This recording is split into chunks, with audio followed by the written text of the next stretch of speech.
ভারত থেকে আমদানিতে নিষেধাজ্ঞা দিল বাংলাদেশ। তালিকায় থাকছে যেসব পণ্য।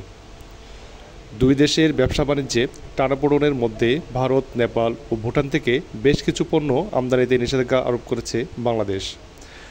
গেল রোববার প্রকাশিত গেজেটের মাধ্যমে এই নির্দেশনা জারি করে জাতীয় রাজস্ব বোর্ডের কাস্টমস উইং। মঙ্গলবার এই তথ্য জানায় এনবিআর। এরই মধ্যে গত ৮ এপ্রিল বাংলাদেশকে দেওয়া ট্রান্সপারেন্টশিপ সুবিধা বাতিল করে ভারত সরকার।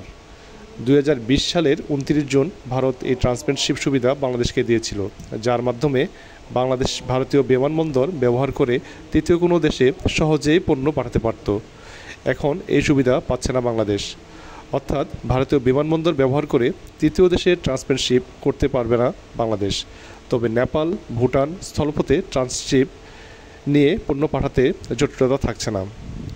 নতুন প্রজ্ঞাপন অনুযায়ী নেপাল ও ভুটানে উৎপাদিত এবং প্রক্রিয়াজাতকৃত সুতা ও আলু ছাড়া অন্য সব পণ্য আমদানি করা যাবে।